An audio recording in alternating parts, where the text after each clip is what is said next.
7 days from now, you wake up, walk into your bathroom, wrap that blood pressure cuff around your arm, and stare at the screen for a second longer than usual, because you're expecting the same reading you've been seeing for years. But this time the number is lower, not slightly lower, noticeably lower. And not because you changed your medication, not because you suddenly started running at sunrise every day, not because of some miracle pill. It's lower because you made 7 specific changes to what goes into your body. 7 simple shifts that work on biological pathways your prescription medication was never designed to address. And the result? Better numbers, better circulation, less pressure on your heart. And in some cases, the kind of improvement that leads a doctor to reduce medication dosage on their own, because the data gives them no other reasonable choice. That's what this is about today. I'm going to walk you through 7 foods and daily habits that support healthy blood pressure by working directly on the mechanisms behind it. But before we get into them, there's something important you need to know.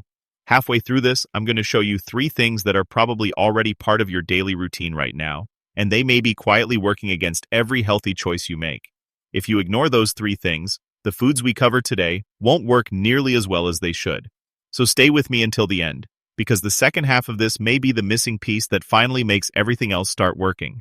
Now let's start with the biology most people are never properly taught. Inside your arteries, your body produces a gas called nitric oxide, and that gas is one of the most important molecules in blood pressure control. Nitric oxide tells the smooth muscles around your blood vessels to relax. When those muscles relax, your blood vessels widen.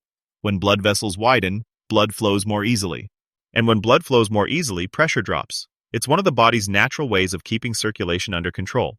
The problem is that as we age, especially after 50, nitric oxide production tends to decline. That means your vessels don't relax as efficiently, your circulation becomes less flexible, and your heart has to push harder against more resistance. That's one of the reasons blood pressure tends to rise with age. And here's the part most people never hear. A lot of blood pressure treatment focuses on managing the numbers, but not necessarily on rebuilding the biological environment that helps create those numbers in the first place. The foods we're about to cover do exactly that. Some help your body produce more nitric oxide, some protect it from being destroyed, and some support related systems that directly influence vascular tension, sodium balance, and arterial health. So let's go through them one by one. The first one is beet juice. Beets are one of the richest natural sources of dietary nitrates. And when you consume those nitrates, they go through a very interesting process. They're absorbed and then concentrated in your saliva. From there, bacteria in your mouth help convert them into nitrite. That nitrite then enters your bloodstream and is converted into nitric oxide. In other words, beet juice gives your body raw material for relaxing your blood vessels. And the effect can happen surprisingly fast. For many people, this is one of the quickest natural ways to support circulation. A practical way to use it is simple. Drink 1 small glass, around 250 milliliters, in the morning. Room temperature is usually best. If the taste feels too strong, mixing it with a small amount of apple juice can make it easier to tolerate. And if you decide to test this, give it at least 2 weeks of consistency before judging the result. Food number 2 is arugula, and this one is often overlooked. Arugula works through the same nitrate pathway as beet juice, but it brings something extra to the table: potassium. Potassium is one of the most important minerals for blood pressure regulation because it helps your body counterbalance sodium. When sodium builds up in the body, it pulls water into the bloodstream. That increases blood volume, and when blood volume rises, blood pressure rises with it. Potassium helps your kidneys release more sodium instead of holding on to it. So arugula is doing 2 useful things at once. It supports nitric oxide production and helps your body manage sodium more intelligently. A simple way to use it is to add 2 large handfuls of raw arugula to 1 meal a day. A salad works perfectly. A sandwich topping works too. Just keep one thing in mind. Raw is better. Cooking can reduce some of the very compounds you want from it, so don't treat it like a vegetable that needs heat to be useful. The third one is hibiscus tea. And this one is especially interesting because it works in a way that closely mirrors a very common class of blood pressure medication. There's an enzyme in the body called ACE, short for angiotensin-converting enzyme. That enzyme helps produce a hormone that narrows your blood vessels. The more active that system is, the tighter your vessels become. Hibiscus contains natural compounds that help inhibit that process, which means it may help your vessels stay more relaxed. That is a big reason hibiscus tea has become so well known in natural cardiovascular support. 1 to 2 cups a day is a common and practical routine. Steep it properly, let it sit long enough, and drink it consistently. But there's one important warning here. If someone is already taking blood pressure medication, especially medication that affects this same pathway, they need to speak to their doctor before making hibiscus a daily habit. Because natural does not mean weak, And when two things work in a similar direction, they can stack.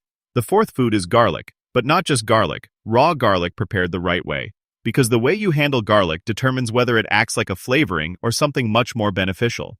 When you crush or chop garlic, it activates an enzyme reaction that creates a powerful compound responsible for many of garlic's cardiovascular benefits. That compound helps support vessel relaxation and circulation. But here's the mistake almost everyone makes. They crush the garlic and immediately cook it. And heat destroys that critical enzyme very quickly. So they get the taste, but they lose much of the functional benefit. The better method is this. Crush or finely chop 1 or 2 cloves of garlic, then leave it alone for about 10 minutes. That waiting time matters. It allows the chemistry to complete itself. After that, you can eat it raw or mix it into something cold like dressing, yogurt, or mashed avocado. That one detail completely changes the value of garlic. The fifth food is ground flaxseed. This one may not be dramatic in the short term, but over time it can be incredibly powerful. Flaxseed supports blood pressure through several different channels. It helps calm inflammation. It provides plant-based omega-3s. It supports hormone-related pathways. And it also improves gut health through soluble fiber, which has a bigger effect on cardiovascular function than most people realize. This is not something you take for 3 days and expect a miracle. This is long-game biology. 2 tablespoons a day is a practical target. And make sure it's ground. Whole flaxseed often passes through the digestive system without being broken down properly, which means your body cannot access the key compounds as effectively. You can mix it into yogurt, smoothies, or oatmeal. The taste is mild, and most people barely notice it. The sixth food surprises a lot of people. Dark chocolate. Yes, really, but it has to be the right kind. We're talking about dark chocolate with a very high cacao content, ideally 85% or more. The reason it matters is because cacao is rich in compounds called flavonols. And those flavonols help activate the enzyme your body uses to produce nitric oxide from scratch. That means this is not just helping circulation indirectly, it's helping stimulate one of the body's built-in systems for vessel relaxation. That's why small amounts of high-quality dark chocolate can be useful. But dosage matters. This is not an excuse to overeat it. A reasonable amount is around 20 to 30 grams a day, roughly a few small squares. Enough to get the compounds without overloading yourself with sugar or calories. And that brings us to food number 7. Pomegranate juice. This one works differently from the others. The first 6 foods help create nitric oxide or support the systems that produce it. Pomegranate helps protect it. Because nitric oxide is fragile, it can be destroyed by oxidative stress, inflammation, poor sleep, ultra-processed foods, and the wear and tear of modern life. That means someone can be eating all the right things and still not get the full effect if their oxidative stress is too high. Pomegranate is loaded with antioxidants that help neutralize some of the very compounds that damage nitric oxide before it gets a chance to do its job. Think of pomegranate as the shield. It helps preserve what the other foods are trying to build. A simple routine is around 150 milliliters of pure pomegranate juice daily. The key word is pure.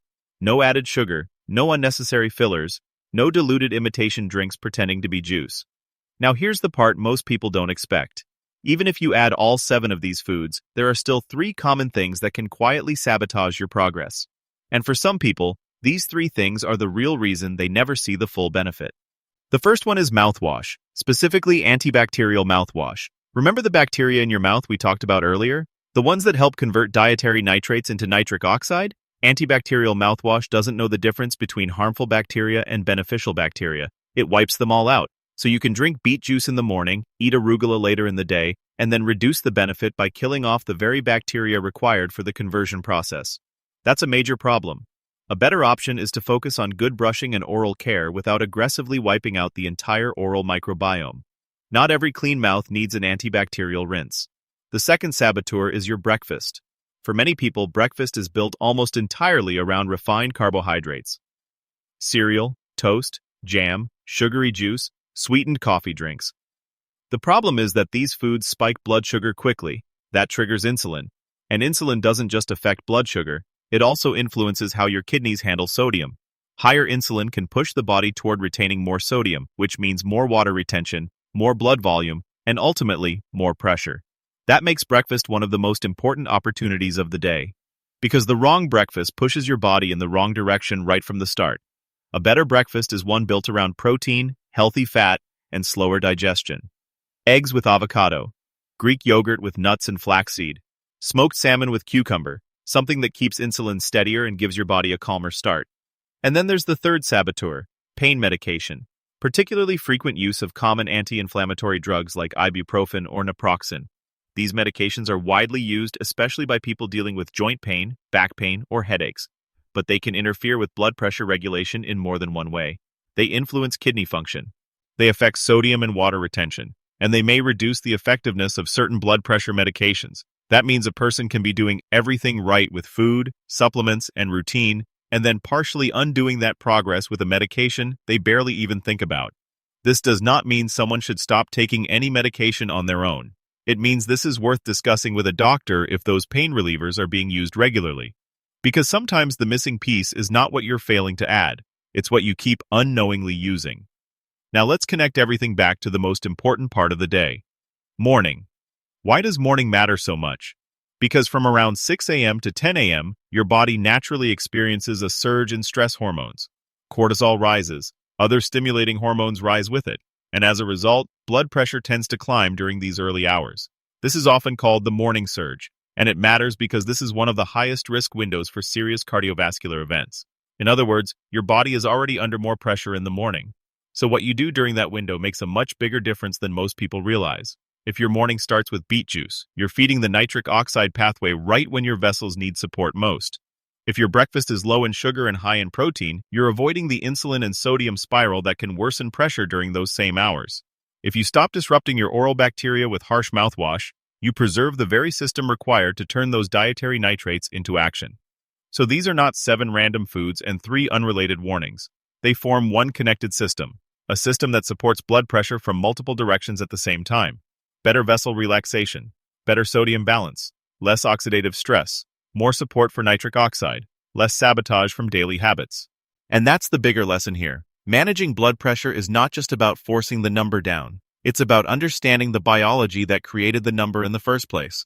Medication can play an important role. For many people, it absolutely does. But there is also tremendous value in creating an internal environment where your body can work better on its own. That is where food, routine, and awareness come in. And when those things finally start working together, the results can be surprising.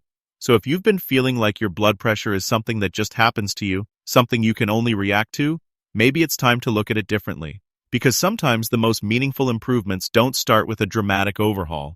They start with one glass, one plate, one habit, one morning, and then another, and another. Until one day you look at the screen on that blood pressure monitor, and the number staring back at you is no longer the one you've gotten used to. It's better, and this time, it's better for a reason.